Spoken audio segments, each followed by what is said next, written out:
Good morning, my love. Good morning. You're not going to do like a chinky toast? Yeah, let's chink the coffee. You can't say that. Say what? Chink the coffee. You said chinky toast? Chinky is different than chink these days. Just saying. Well, you said a chinky toast, so that's an adjective, and then I said the verb. Yes, let's chink the coffee. Okay. She used it as a verb. I should have realized Obviously. that. You know, these kids get mad about that stuff. Well, Maybe if they knew what nouns and verbs I were, was they just would be going to okay. say, like, they can't identify an adjective and a verb, so be mad, I guess. These kids will be like, oh, look, a black dog's over there. You're a racist. I swear to God. Oh, my God. Now, my dog... You have to preface and it, and I you have have- to say, I'm going to describe the color of the dog using an adjective. The black dog in the adjective way, so that they don't get offended. They won't know what an adjective was, my darling. I know. Can I tell the story about the teacher who doesn't know anything? I guess if you want to, but we were talking about something else. I know, but hold on. just going on the kids for a second, right? Not knowing what adjectives are or any of that nonsense. And it's not their fault. They haven't been taught well, and that's why I'm about to tell you this story. So a school nurse, I'm not naming any names, at a very prestigious school in the city of which I wouldn't name either, had a student that Swallowed a rough magnet. age, don't want to give out rough. Generally speaking, between what ages? Between 8 and 9. Between 8 and 9 years old.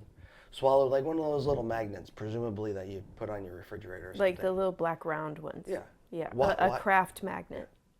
She had this nurse had another child that swallowed a quarter, but that child, in fact, went to the hospital to get X-rayed for the quarter and didn't have a quarter in him. So I don't know how you mistakenly swallow a quarter, but apparently you can in your early years. But I mean, I wasn't there for that part of it. I only, received. Oh, I mean, this nurse received the oh child. Jesus Christ! This nurse received the child afterwards and was told that they had swallowed a quarter. Anyway, so then another time, a child swallowed a magnet and was brought to the nurse. Well, I was just thinking about the first child that was brought to this nurse. Maybe that child, was it a boy child? It doesn't matter. No, I need to know that. That's important. It was a boy. Maybe this boy child had a puppy love crush on this very beautiful nurse. Nah? Nah. Did you ask her? Did I ask? The nurse. I mean, you're speaking on her behalf. It was never even questioned.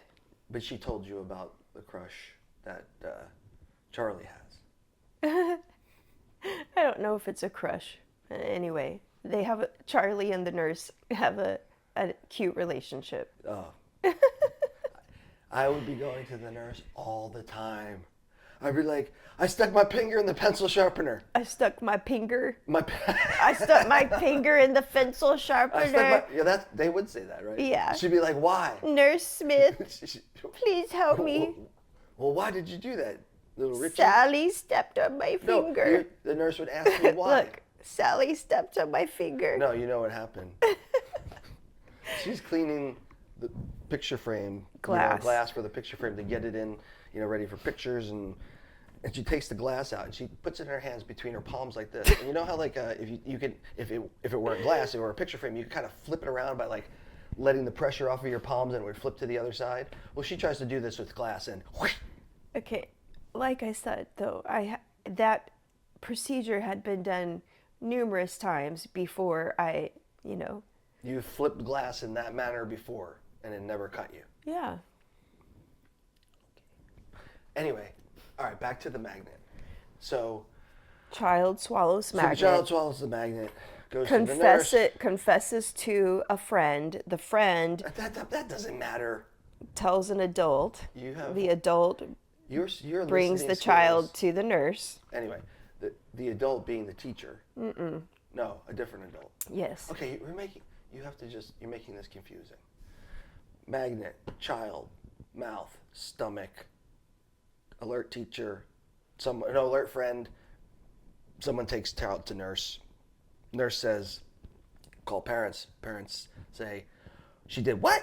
And the nurse says, yeah, you got to get it x-rayed, make sure it's in there. Okay, parents pick the kid up. They take him to the hospital. They x-ray. There's a magnet in there.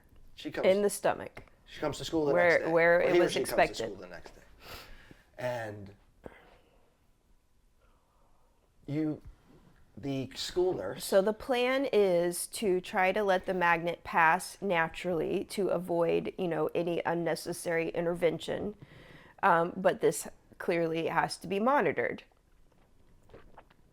And so, what would a school nurse So tell the a teacher? plan is for the The child. plan was for The plan was for the child to come to the clinic in order to use the restroom, so that it can be checked, and you had to check the kid's poop. the nurse had to check the kid's poop. I mean, shit. The nurse had to check the kid's poop. The nurse had to check the kid's shit. Yes. Wow. Okay. So And- the child and- came to the wait. clinic to have a bowel movement. Right, with the teacher. No, but they don't always come to the clinic to use the restroom. And so it was discussed with the teacher that anytime the child needed to use the restroom, please send them to the clinic, because that way it could be checked easier. Pause. Yes. At this point, Jennifer is looking at a befuddled teacher. Who? The nurse is looking at. Shit! Fuck! Shit. I mean, do we have to, I'm just worried that I don't want to expose anybody or make anybody, not that more than 37 people are going to watch this, but just in case. I think Any- we're pretty All right, safe. anyway, so the befuddled teachers, just trying to do the math of it's going to come out in her poop. And what does the teacher say? Well, she says the plan is reviewed that please send the child to the clinic plan is reviewed. anytime that the restroom is needed.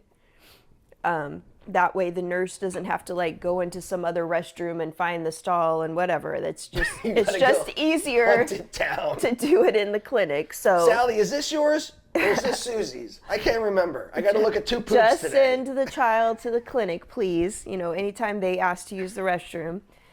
And so the teacher, is kind of repeating the plan and then says, so they're just going to pee it out?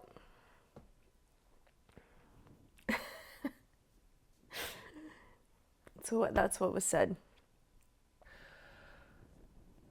Did your jaw hit the floor, or were you able to No, control? I had RB. She had RBF.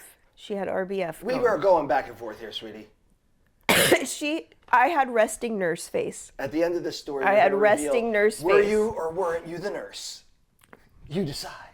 I had resting nurse face, and I thought that my strategy was to just give it a few seconds and let the question process, and that it would answer itself. Is resting nurse face resting bitch face's cousin or sister?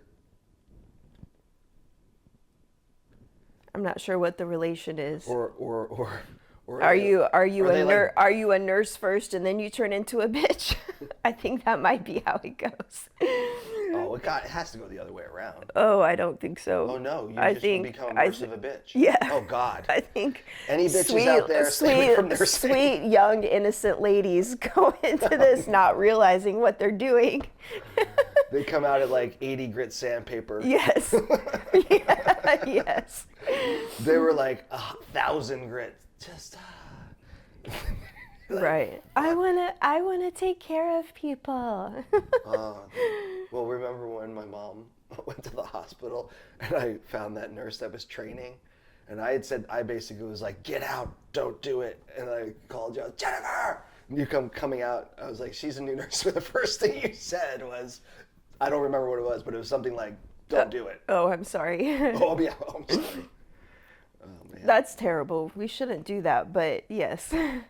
Well, no, what's terrible is the way that they're treated. Yes, Like it is. when my mom was in the hospital, the nurse that she had, every time I was there for at least a 3-day period, this guy was there, and he was like doing a 12-hour shift, getting a very little sleep, and coming back in and doing a same Yeah, long shift. that's normal. And you know, I like it, it's a conundrum, right? Because you're there and you want to make sure that your family member has the best care possible, and so you're sort of demanding of it, and Of course. I felt So, but the thing is that the problem is not the nurses. It's not everyone. They're the no, ones. no, that's what I wasn't going to say it was You the know, nurses. well, they're the ones front facing. You know, the patient, which hospitals they've tried to change. You know, the nomenclature to make it like a customer, but sorry, no, Really? yeah, Why would they do that? because they're business people. But do they even understand the psychology of that? I think they do, Good but the Lord. nurses obviously, you know, bristle against that. They're Well, no, okay, if patients, they- not if customers. they But don't- anyway, okay, they're okay. the Oh ones my front God. facing, and so they're the ones that get the flack for whatever, you know, the call light wasn't answered quick enough, or you know, whatever, right? It's not the nurses are on the patient side. They understand that and they're frustrated, but the people that are, you know, the reason they're short staffed is because the bean counters and the paper pushers are sitting in their offices going, the nursing budget is costing us too much money. We have to reduce this line expenditure. The CEO needs to have a $15 million bonus this year. Yes, and they do. They get they get huge bonuses. course. And then for Nurses Week celebration, actually this is a thing. Nurses Week. Yeah, it was last week. Oh, you had a week.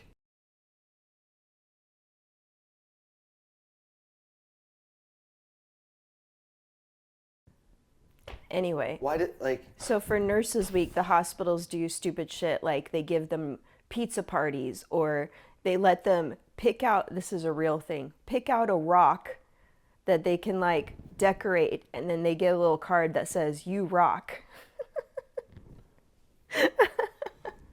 I mean, can you say tone deaf? Yes, and it's been a thing in the last, I would say, 5 years or so, where they're getting called out on social media. Nurse Blake, he has a big following on all the socials, and he's one that does this. But he'll have nurses submit to him. He's like, "Tell me what they're doing for you this week," and then go through them and just totally roast these hospitals for the stupid shit they're doing, and they're still tone deaf. They really called patients customers, and it's one, Yeah, because they But wait. and that's with the customer ratings thing and stuff. And like, hold on a second. there's stories about like you know, shifts from hell where you know, people are coding, they don't have What enough is a staff. code? A code blue where you're doing CPR. Essentially, someone died and you're trying to bring them back See, to I'm life. glad you said code blue because I would have thought code red. No. Did you order the code red? Did you order the code red? Oh, okay. Yeah, no. You're supposed to say I can't handle the truth. Damn it! She doesn't watch a lot of television and movies and stuff. Go on, sorry. I Well, it's like in a totally different area. It wasn't even okay. Anyway, you know, like a rough shift, and then the hospital is like, well, can you make sure that you basically like you have to ask the patients to rate their stay and give it 5 stars. It's just like, yeah, okay, let me put that in the priority list of everything I'm doing to save people's lives or something like that. Anyway. I'm just astonished. I can understand at the administrative level if they want to use that language, but why in the world would you use that language with the caregivers? Yeah. It literally Because changes their psychology. They are tone deaf. They are tone and deaf. even but though the nurses understand that, there's still something about it that drives this, bottom line oriented behavior. okay, but here's something else with the way corporations run hospitals. So Yes, they we know run. that. So it's corporate politics Right. and corporate penny pinching, right? but penny pinching in only in certain areas. Okay. So in a hospital, you know, you can get an itemized bill. It will tell you that the Tylenol pill you took, you know, at 9:03 a.m. on Tuesday was $10 or whatever. Like if you request an itemized bill, No, you can just get let's that. think about that for a second. No, you're gonna stop. We'll come back to the $10 I Tylenol. have to come back to 5 other things. Well, I'm getting to a point. Okay. So the doctor charges you, there's a doctor Oh, charge. by the way, whoever said we don't get along, like, you didn't watch the whole video, by the way. Yeah. If you think this isn't getting along, then you don't know anything about a fucking relationship. Go on, sweetheart. Yeah, that was a weird, stupid comment. Anyway. Okay. The doctor has a bill. The surgeon has a bill. The anesthesiologist has a bill. The lab has a bill. You get billed for literally every dose of medication that you take. In some places, you get billed for a Band-Aid. I wish I was kidding. But do you know where nursing services come in the hospital bill? Like in the itemized services, Yeah. it's certainly not at the top. It's not even, it doesn't even say nursing services. It's rolled into the room and board. Your housekeeping.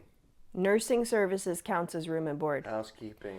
But let's take this, And that's not to diminish housekeeping. It's just that when you're a nurse, you Well- have gone through years of education. well, what is the, it's a pop quiz. There's only one right answer. There's no nuance to it either. I feel like you've asked me this before because I I have. remember this preamble. I have. There's one reason. Okay, doctors are the ones that decide whether or not a patient gets admitted. I mean, the admitting doctor, they are essentially writing orders that a patient needs to be put in the hospital. Okay, and so there's one reason why a doctor will admit a patient to a hospital, inpatient status. What is that one reason?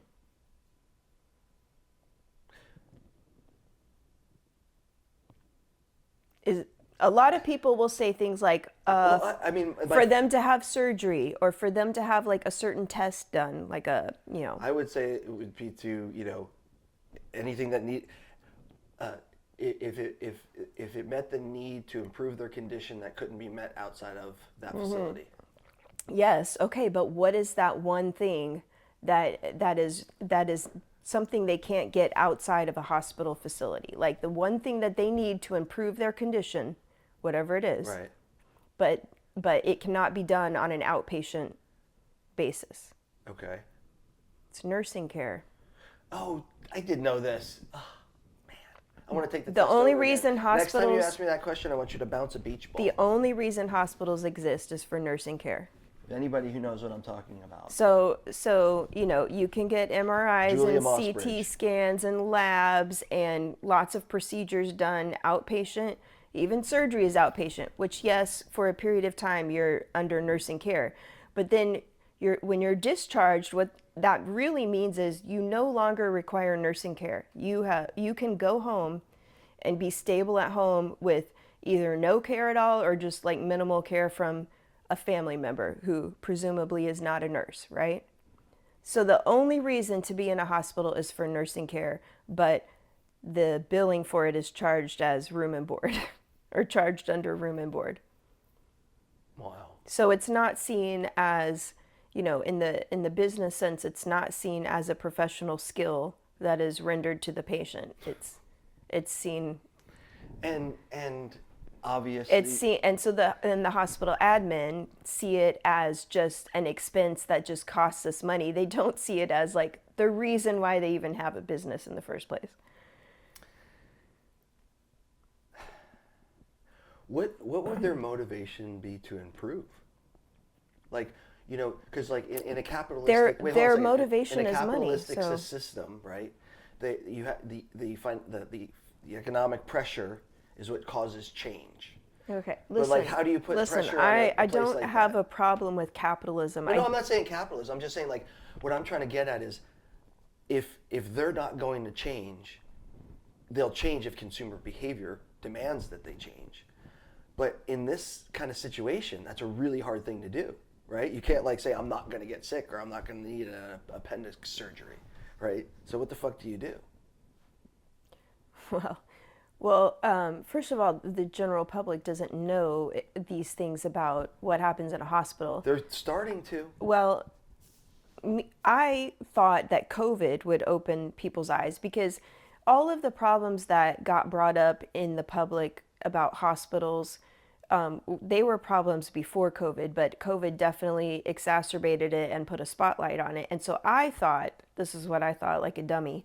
Finally, oh yeah, the public, they're going to learn about this and their eyes are going to be opened and they're going to speak out about it and whatever. And that lasted for a year, I don't know if that long, and then faded away, right?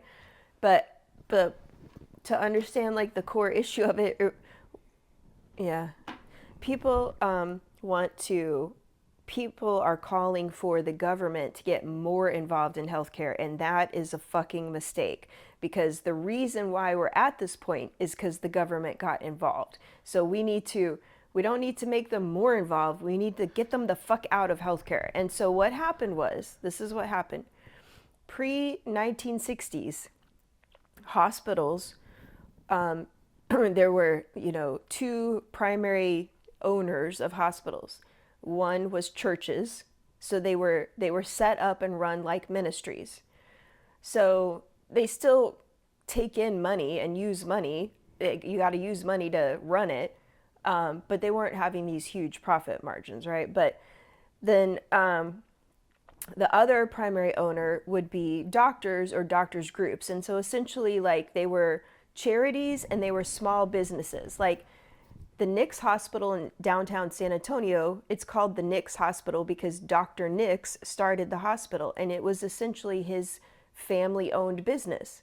So he's a doctor, he cares about his patients, he's a small business owner, he cares about his patients, he's gonna care about his employees. I was lucky enough to work there when some of the older employees that had been there a long time, they had unfortunately witnessed the changeover to the corporate structure, but they talked about how it used to be that they really did feel like a family, and that they took care of their employees and they all cared about each other in a real sense.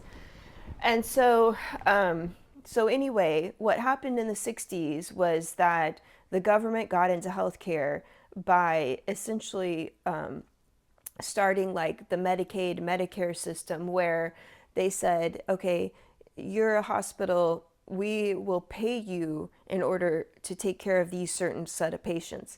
And so when the government got into paying for healthcare, the business people went, there's government money involved, and went over there to go start hospitals. And so essentially they threw chum in the water and the sharks showed up. Okay. So, not shocking. What if we reclassify hospitals as charities? Well, so now you've got multi-million-dollar, billion-dollar corporations. They're going to have to divest. They're going to have to divest and operate it like a charity. Why not? They're services for people. They should be charitable. So you're saying like that decentralize it back to decentralize. Well, there's also the insurance component, which I didn't address, but yeah. So you're saying like hospitals like make it a legal requirement that they all have to be nonprofits? All hospitals are reclassified as nonprofits. I don't know if you could do that by executive action or not. I don't know either, but. And look, and then we're going to address the healthcare issue, the cost of healthcare, by sending healthier people into the world.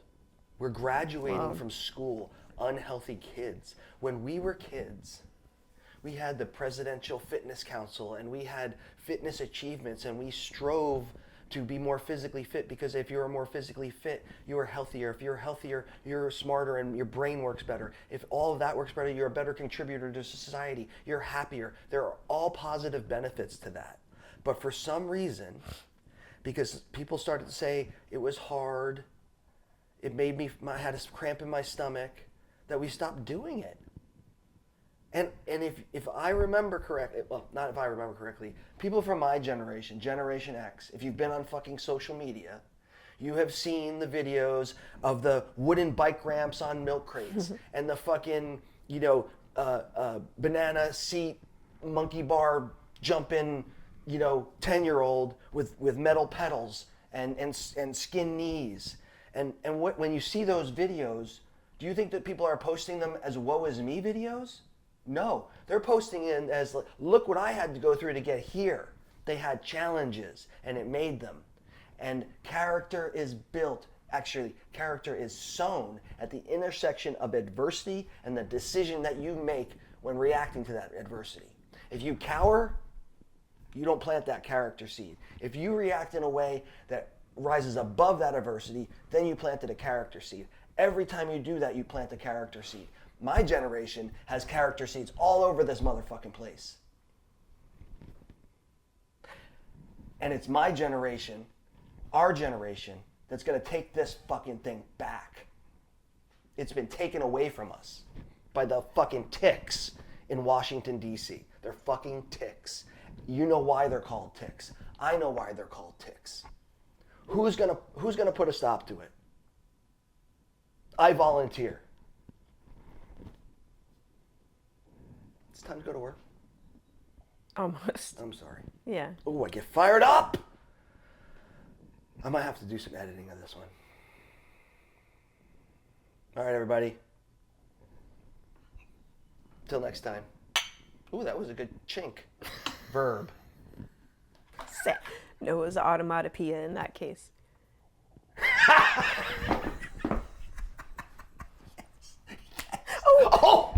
No, I put that hand up. That was my fault. Oh my God. This is a witty, smart lady. Oh, that was brilliant. Oh, that was an onomatopoeia in that case.